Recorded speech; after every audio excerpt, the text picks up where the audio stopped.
Hello everyone, my name is Tanatorn, and welcome to the first experiment of this course, which is the indicator and acid-base titration.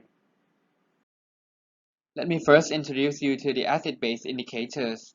It is the chemical species that can change color at different pH values. This can be achieved because it has different structures at different pH. For example, at low pH values, the system has lots of hydronium ion and the molecules got protonated and it has one color. In this case, it's reddish. When the pH value increase, the concentration of hydronium ion decrease and therefore the molecules got deprotonated and it has different color. In this case, it becomes yellow color. So to sum up, when the hydronium ion concentration increase, we have more acidic forms than the basic forms, and the color of the acidic forms predominates. And when the pH value increases, the hydronium ion concentration decrease, and you have the color of conjugate base, the basic forms predominate. There is actually a wide range of acid-base indicators to choose from, but if you look at this list, there is common ones that we use nowadays in laboratories. If you look across the tables, not only the color that are different, but also this numbers, which is called pH range. So what is pH range? For example, if you look at bromothymol blue here, you can see that at acidic conditions, it has yellow color, and at basic conditions, it has blue color. And the pH range is defined as the pH at which it starts to change from one color, in this case it's yellow, it starts to change from yellow to green at about 6.2 pH.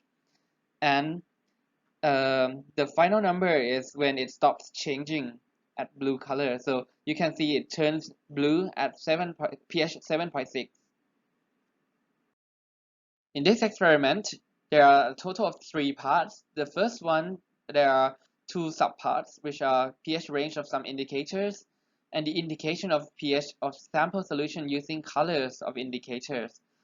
So this will be done online, so you need to look at this video and then fill up the information in your lab report online. So the other 2 parts will be done at the Mahamakut building. So you come here and grab the chemicals and you can start doing by yourself. For part 2, you need to prepare a primary standard solution of KHP using volumetric flask, which I will show you how to do it in this slide. For part 3, it is the standardization of sodium hydroxide with KHP primary standard solution that you prepared in part 2. So in this case, you need to do the acid-base titration, which I will also show, I will demonstrate how to do it in this slide as well. For part 1, you need to observe the color of each indicator in this list, and I will show you the picture later on. So in this here, you need to fill up what kind of color that you see in each pH. For example, here for pH 1, you observe red color, so note it down. And you also need to conclude that, for example, methyl orange changes from red to yellow, and the pH range is at 3 to pH 5, like this. So here is for methyl orange.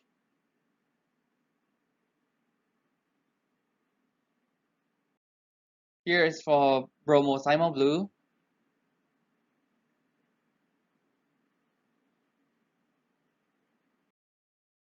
This is the thymol blue.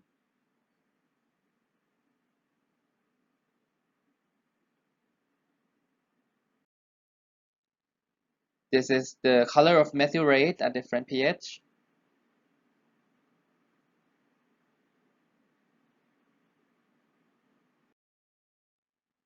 Phenolphthalein.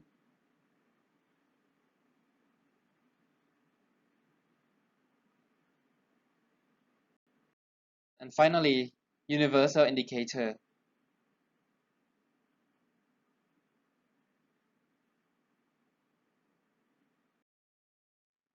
For part 1.2, we will have 3 unknown samples, sample A, B, and C, and you need to use the indicator to identify whether it is the baking soda solution or drinking water or diluted vinegar. In order to do this, you need to grab an unknown sample and a 24 well plate, and then add 5 drops of each sample in each well, and after that add 1 drop of different indicators in different well and observe the color change. In your lab report, there is this kind of table. So if you look at, for example, sample B, if you see the orange color with methyl orange, you can conclude that it should have pH around 3 to 4. And if it gives yellow color with bromothymol blue, that means the pH should be less than 6. And if it gives yellow color with thymol blue, the pH should be higher than 3. And after that, with all the results, you should conclude what is the pH of this unknown sample. And then after that, you should guess whether it is a baking soda solution, drinking water, or diluted vinegar. So let's have a look at sample A.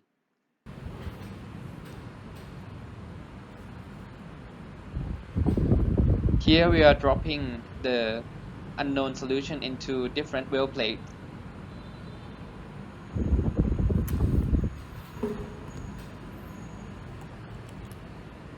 After that, here we are dropping the methyl orange, 1 drop of it.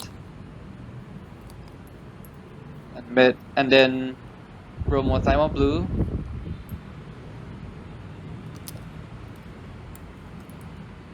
Next is thymol blue, methyl red, phenolphthalein, and universal indicator. So please observe the color here and note down in your lab report.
So next is sample B.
Last one is sample C.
Before we move on to the next part, let me introduce you to the titration, which is a technique to determine the concentration of an unknown solution. How does it work? So we need to have two different solutions. First is titrant, which we will put in the burette, and the analyte that we will put in the flask. We will rely on the reaction between the titrant and the analyte, for example, X and Y. If the reaction is complete, that means the number of mole of X should be equal to the number of mole of Y, but don't forget to put in the coefficient of the reactions as well. For example, if 1 mole of X reacts with 2 moles of Y, that means when the reaction is complete, number of moles of X should be equal to half the amount of number of mole of Y that is used. So we can also transform number of mole into concentrations by using concentrations times volume to give number of mole. That means number of mole of X times volume of X that is used will be equal to concentration of Y times volume of Y that is used.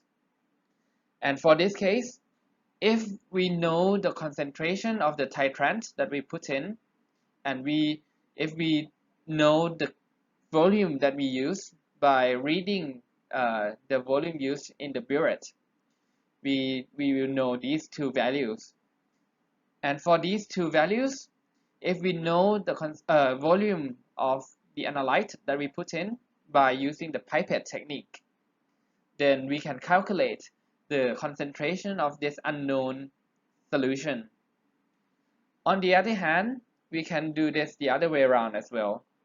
So if we don't know the concentration of the titrant, we can use the concentration of the known analyte, the known concentration of the analyte to calculate as well, which we will do in today's experiment. So how do we know that the reaction is complete? Normally, if the analyte and the titrant doesn't have any color, it is very difficult to observe.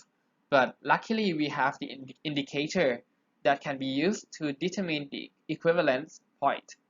But before we move on, let me explain a bit more about the equivalence point and the end point, which is not the same.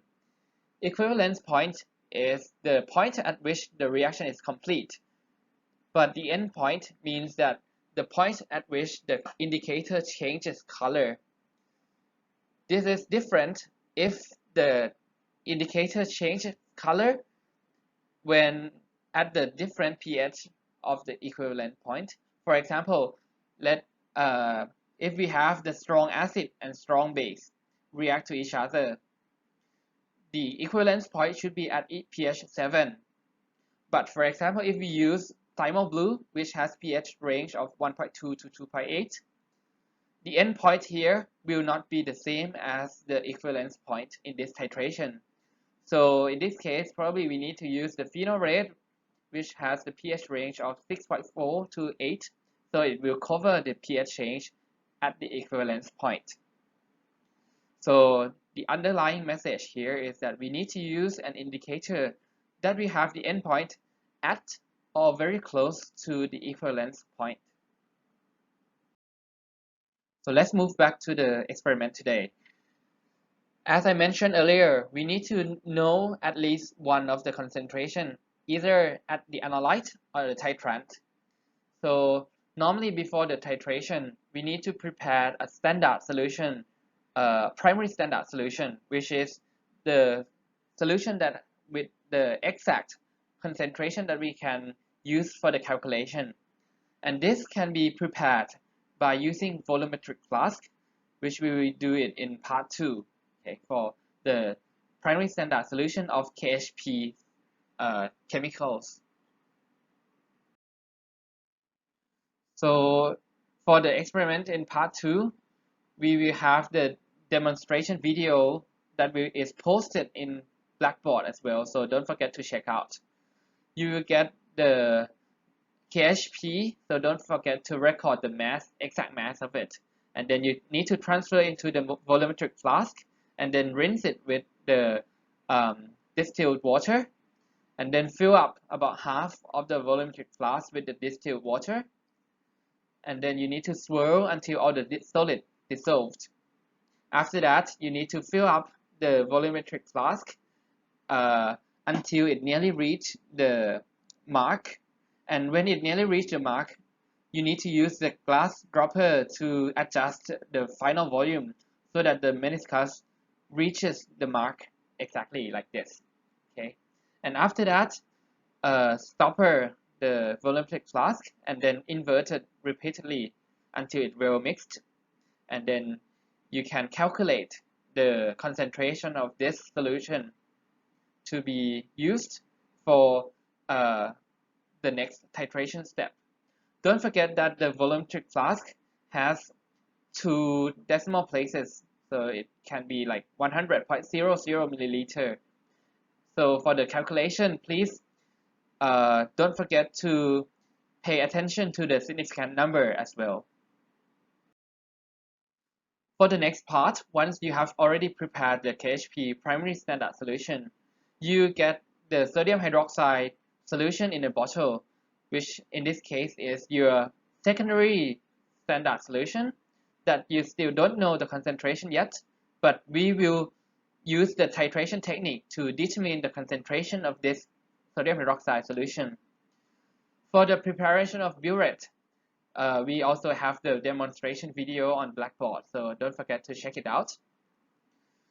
So make sure that the tap of the burette is closed, and then put in the sodium hydroxide solution into the burette. Just only a small amount, so that you need to rinse the burette first, and then after that you can fill up to the top, and don't forget to remove the air bubbles here as well. The next part is you need to pipette exactly 10 milliliter of this KHP standard solution into a flask.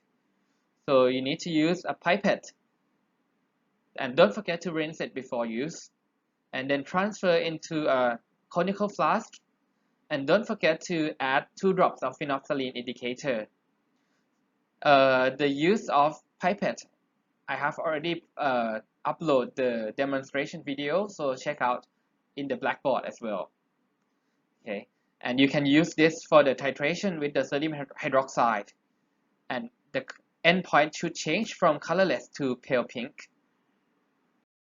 So before the titration, don't forget to record the initial volume, and then after that you can start adding sodium hydroxide solution into the KHP solution until the indicator becomes permanently changes color, which is pale pink. Okay, like this. If it's too deep, that means you have overly titrated and your result is probably not correct. Okay, and after the endpoint is reached, then you should note down the volume at the endpoint. Don't forget that for burette, you can read up to the 2 decimal places for this. And so you need to repeat the titration twice. If the recorded values is within 0.2 milliliters, you don't need to repeat the third time. Okay, you can just use these two to average and use it as it is. But if the two recorded volumes differs more than 0.2 milliliters, you will need to repeat the titration again. And here, you need to choose the closest two trials that give the closest results. Okay, just average these two and cross out the outlier. So you can use this number for the calculation of the sodium hydroxide concentration later on and use it for the next part. So after you got the concentration of sodium hydroxide solution, you can use this for experiment number 2 later on.